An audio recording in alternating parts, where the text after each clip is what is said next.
يعني ده الافضل، طالما هتسجل فتبقى في منصه تحمي محتواك، تنظم للطالب دروسه، تنظم له امتحاناته وواجباته. تمام. في بعض الناس بتشتغل مسجل بس بتلاقي المحتوى بتاعها متسجل فين بقى، وده اللي انا ما بشجعوش بالمناسبه.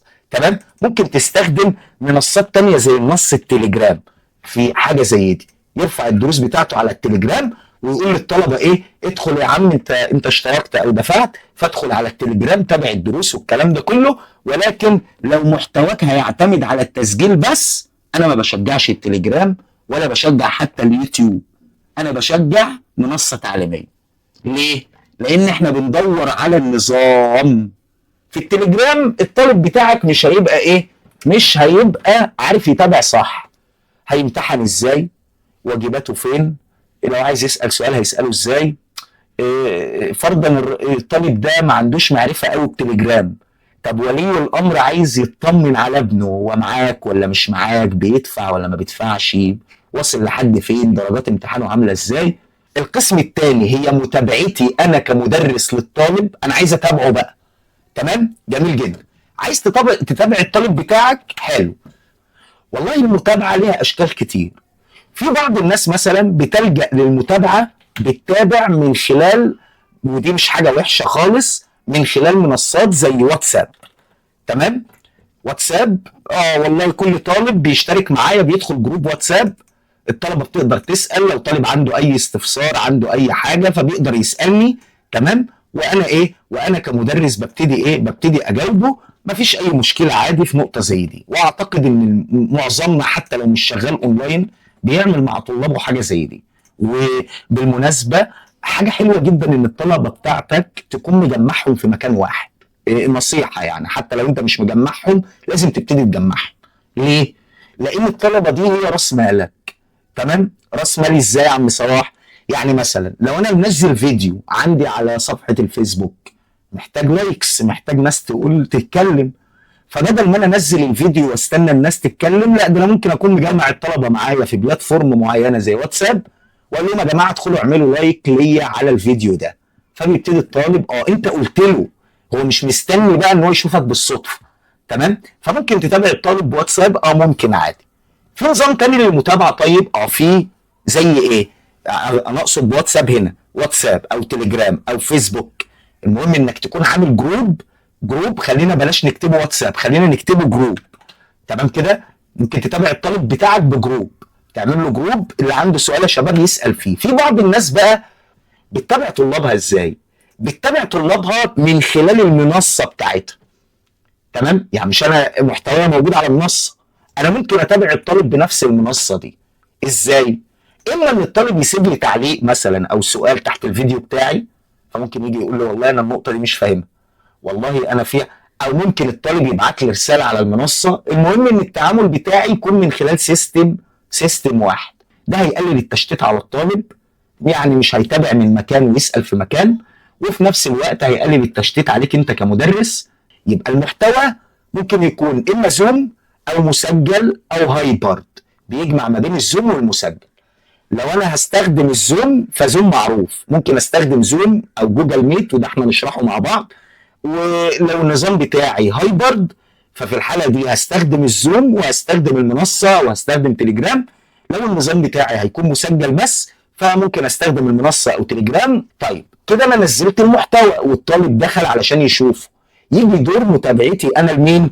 للطالب نفسه. انا ممكن اتابع الطالب باكتر من شكل، اما من على جروب تليجرام او جروب واتساب او ايا يكون الجروب. طب ايه الفرق ما بين جروب تليجرام وجروب واتساب؟ اقول لك يا سيدي، لو الجروب بتاعك هترفع فيه فيديوهات، فالافضل يكون الجروب بتاعك تليجرام، عشان يحافظ على جودة الفيديو ويسمح لك انك تضيف عدد، خصوصا لو كان عدد الطلبة ده كبير. تمام. بس هو الاهم فكرة الفيديو. اما لو الجروب، لو الطلبه بتاعتك انت مش هتبعت في الجروب ده فيديوهات، الكلام هيبقى معظمه كلام لينكات، فاوكي ممكن يبقى واتساب. اعتقد نسبه كبيره من الناس النهارده عندها جروبات تليجرام، والموضوع ده ما بقاش موضوع فيه معضله قوي. تمام. وممكن اتابع الطلبه بتاعتي من خلال منصه. تمام. ان الطالب بتاعي ممكن يدخل على الفيديو بتاعي، خلينا برضو نعمل الكلام ده عملي، وليكن مثلا ده فيديو انا دخلت اشوفه كطالب ليك، والله الفيديو ده كذا، ممكن ادخل اكتب لك تعليق هنا، والله يا مستر انا مش فاهم كذا كذا كذا، وابعت لك التعليق. تمام، وانت ترد عليا او تبعت لي رساله، طب ممكن ده كذا، ده معناه كذا، ده بالطريقه دي. تمام كده بالشكل ده. فده نظام وده نظام. يجي كده الجزء الثالث، انا رفعت محتوى والطالب دخل شافه، وكمان تابعت الطالب واطمنت انه فهم. يجي دور ايه؟ يجي دور ان انا استلم مدفوعاتي. تمام، اخد فلوس مقابل اللي انا بقدمه. تمام، المدفوعات بتاعتي ليها برضو اكتر من شكل. استلم فلوس ازاي؟ بص يا سيدي، اما ان الفلوس بتاعتك دي تستلمها دايركت عن طريق وسائل الدفع المحليه، وسائل محليه. زي ايه الوسائل المحليه دي؟ زي فودافون كاش، انستا باي، التحويلات البنكيه. لما الطالب يجي يشتري، طب والله يا مستر انا عايز ابتدي مع حضرتك، طب ادفع ازاي المقابل بتاعي او فلوس الشهر بتاعتي او الكلام ده كله؟ والله ببعت له لينك التحويل او رقم التحويل، ابعت عليه وابعت لي ايصال التحويل، وهتبتدي على طول مباشره. ده نظام. تمام كده. بس تعالى بقى للنظام الصح. مش انت محتواك كان مرفوع على منصه؟ مظبوط. ومتابعتك كانت من خلال منصه؟ مظبوط. طب ايه رايك بقى ان يبقى كمان المقابل بتاعك تستلمه من خلال منصه؟ يعني ايه؟ اي منصه تعليميه بيبقى لها حاجه اسمها البيمنت جيت واي، او بوابه الدفع الالكترونيه. وليكن مثلا عايز اشترك في كورس زي ده، خلاص ده المستر اللي معايا فانا عايز اشترك معاه. ممكن اتم داخل شراء الدوره على طول، لو انا مش معايا كود خصم استخدمه ممكن اخش على شراء. فبتبتدي بوابه الدفع بتاعت المنصه تعمل ايه؟ تحولني ان انا ادفع، اما ان انا ادفع بكارت بنكي، او ان انا ادفع عن طريق محفظه الكترونيه، اكتب الرقم بتاعي واكد. تمام، وبيوصلني الايه؟ بيوصلني التحويل بتاعي من غير اي مشاكل. تمام، مفيش مشكله اهو.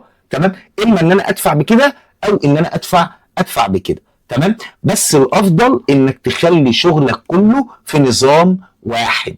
نظام والطالب عارف بيتابع ازاي، انا اسف، هيتعلم ازاي، هيتابع ازاي، ومدفوعاته هيدفعها ازاي.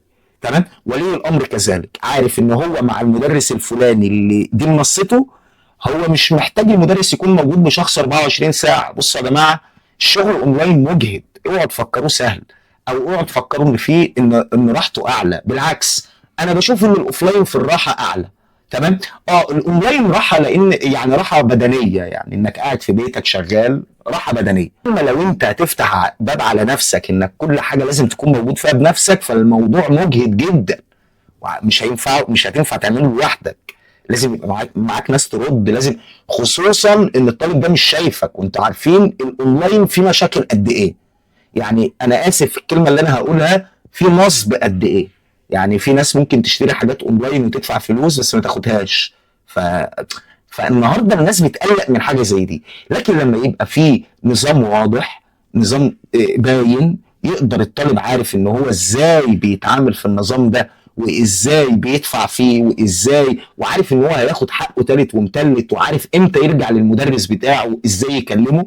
هنا بيكون الارتياح. بمجرد ما انت عديت فكره الثقه دي، نقطه الثقه دي، انت لو عديتها انت كده تمام خالص، مفيش اي مشكله.